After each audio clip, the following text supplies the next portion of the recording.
LFOs, LFOs, LFOs. Yo, what's good? So I've wanted to talk about this for a while, but it's pretty nerdy. And I use it on basically every patch, is why I wanted to share it. And I think it's very important to learn this stuff because it helps a lot when it comes to sound design. I'm going to be doing this on Peak, but this can be done on basically any synthesizer with a decent mod matrix, like the Pro 3 has it. You can kind of do some of this stuff on the Key G. And full disclosure, I work for Innovation, but still Peak is one of my favorite synthesizers, and I use it a lot when it comes to teaching because it's just laid out really well. So what we're talking about are LFOs, as you heard me say 3 times in the intro, and using them to manipulate parameters of your synthesizer, but then manipulating the LFO's phase points. So check this out. Blank patch, turn the filter down.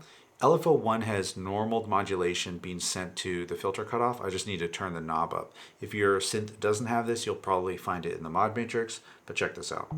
If I turn up this, all I'm doing is sending that shape to the filter cutoff. Super basic. We'll get it a bit more drastic and use the sawtooth. Easy, but check this out. So in a polyphonic synthesizer, each voice, for most polyphonic synthesizers, each voice should have its own dedicated LFO for every voice. Which is why when I go to the LFO menu here, you can see we have options like phase, monotrig, slew, and the other ones that are very important are common. And what common will do is basically the way it sounds right now, where all LFOs move in sync together, acting as one giant LFO. So if I play a chord, let's just say, it doesn't matter when I hit the key, the LFO is still moving together.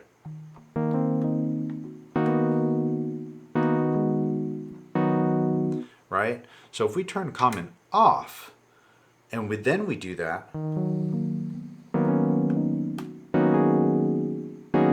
they're still moving together. But what we want to achieve is this weird movement between the LFOs so that every LFO, in this case 8, because we have 8 voices, are off. They're moving independently. And the reason that they're not moving independently right now, this is where it gets kind of nerdy and fun, at least for me.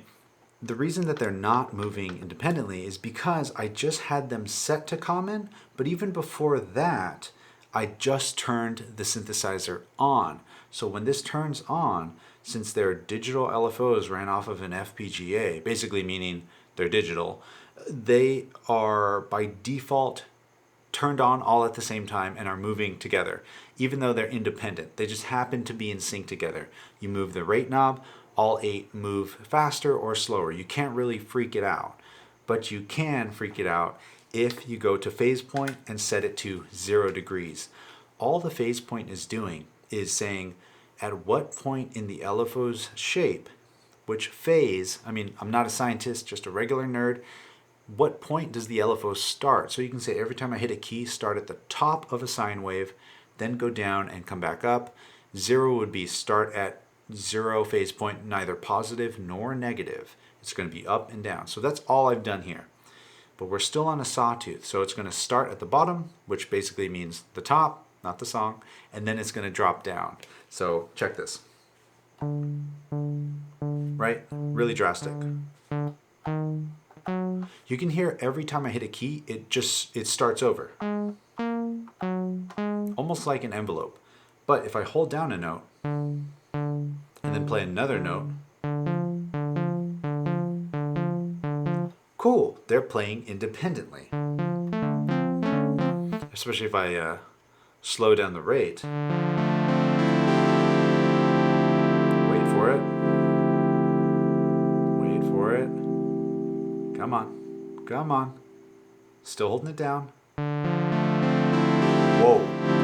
Tight, right? But we can take this a step further. So right now they're being reset every time I hit the keys, which means if I were to just play that chord together in one fell swoop, they basically move together.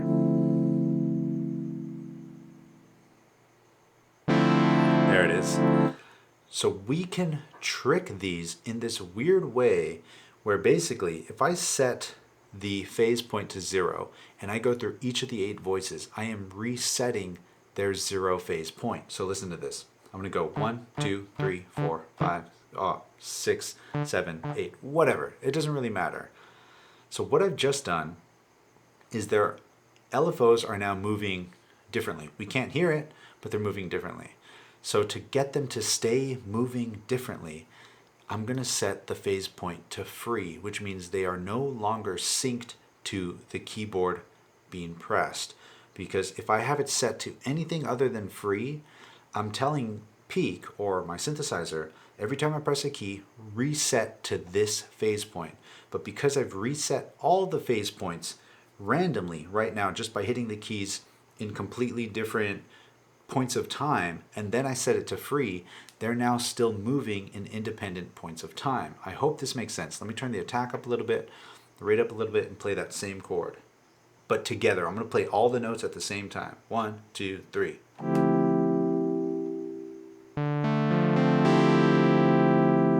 Crazy.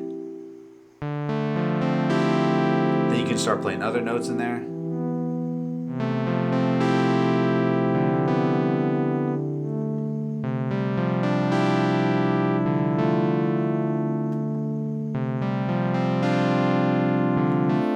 So you can use this to your advantage by even introducing a slew amount, and this will then just soften up that sharp edge of the sawtooth. So let's turn the rate up a little bit.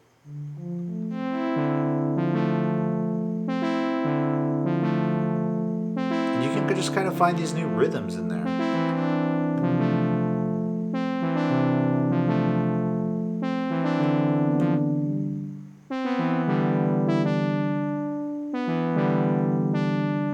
And again, if you want to add a really crazy wooziness to things, I'll turn off the filter cutoff. So it's just, straight up. We'll go to pulse width.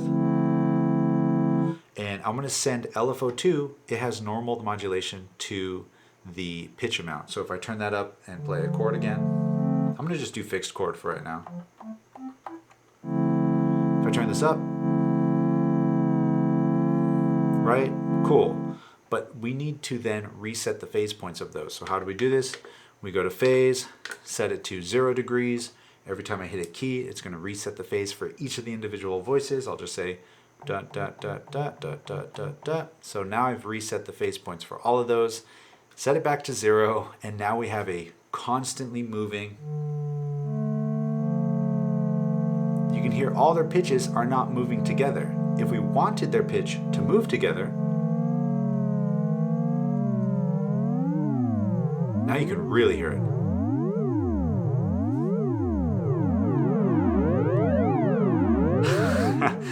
But if you wanted them to move together, all you have to do is go over to common, turn that on.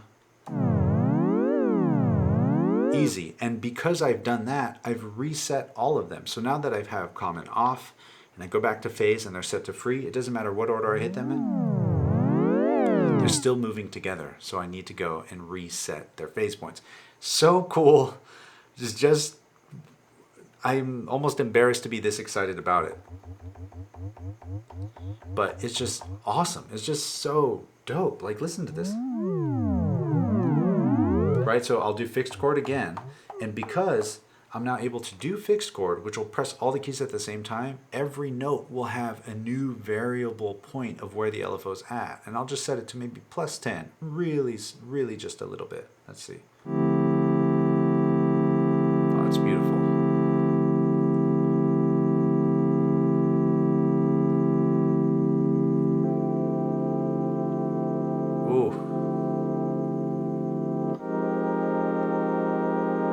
Yo, little reverb.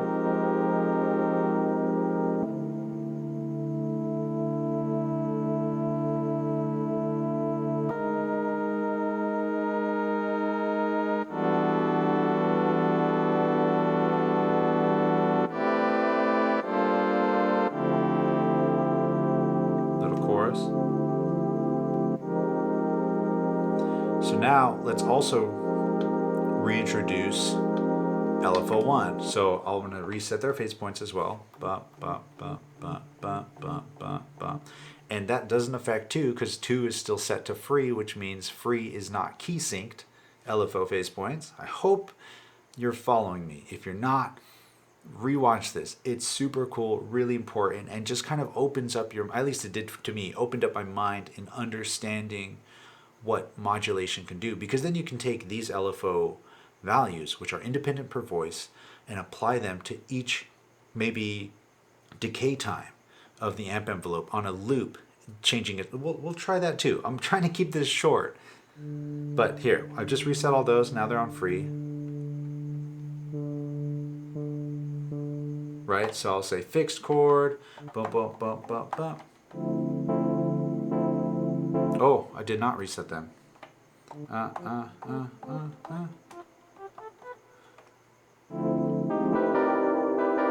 Oh man, I keep messing up. See, there's like a rhythm to it. Oh, I guess I don't even have to hit the chord. I can just hit whatever. Now that they're reset, go here, and common is off. Cool. Fixed chord. I'm done. That's it. Dude.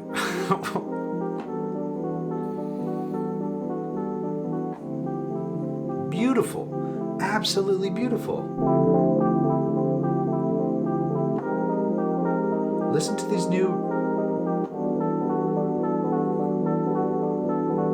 Speed it up.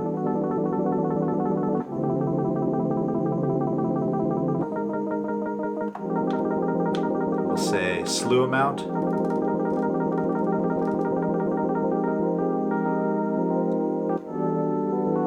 Or sine wave or triangle.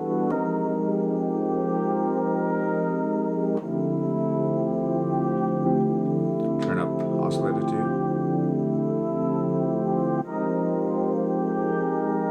Or get weirder with it.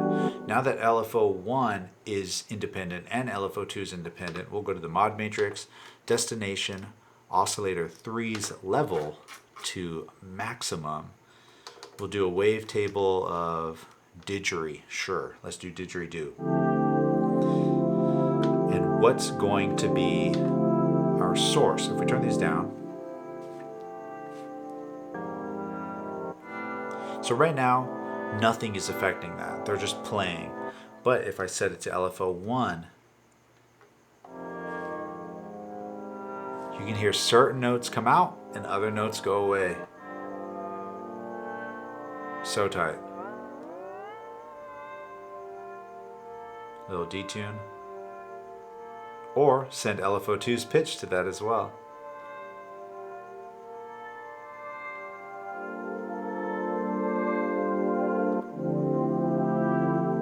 Yo, this was an initialized patch not that long ago.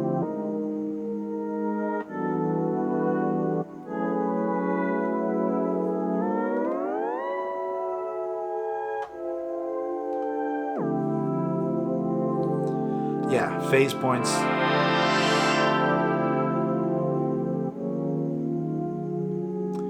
Let's see.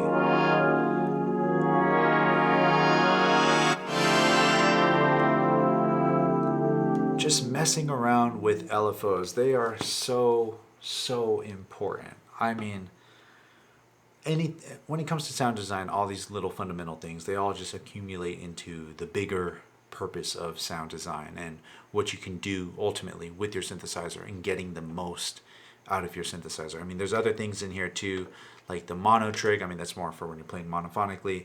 Fade syncs, fade mode, how many times they repeat, which is also really cool, and then the common. Those in combination with everything else is just so fun to use, and just applying it and sending it everywhere and anywhere, and then each voice has its own characteristic for that moment in time. Or if you wanted to take that randomization of each voice being at a different phase point even further, then you go to sample and hold. That starts doing something else absolutely wild. LFO2's rates now affecting LFO1 in the mod matrix or something crazy. There's so many different things you can do. And I'll end it on one more, which is basically we'll take LFO2, since it's in a triangle wave, and we'll have that pluck mod envelope 1's decay time short, or not pluck, but move mod envelope 1's decay time either shorter or longer. So if we were to turn up mod envelope 1, there's that initial pop. Bam. Without it, it's nothing. But with it, so I'll go into the mod matrix. Actually, we'll go into envelope first, and I'll say mod envelope 1, repeat forever. So now it's,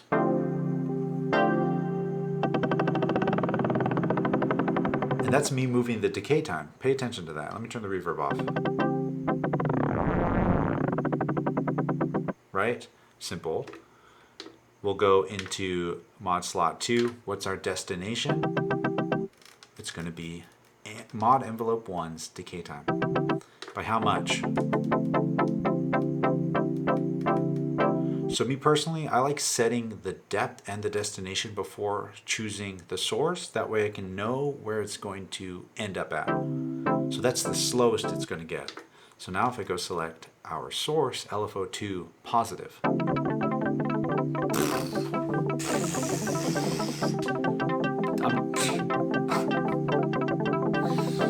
Awesome.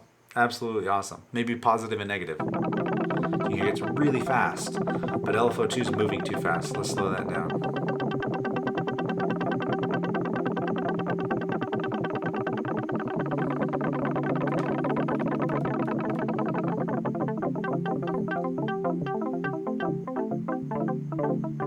Listen.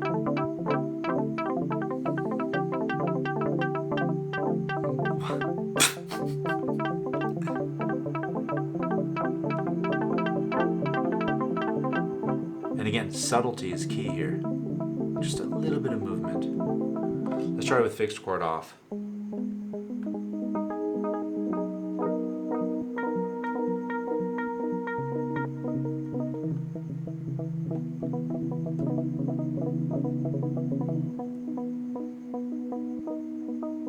Then we'll add a little bit of LFO1 to the filter cutoff, but in sawtooth and slower.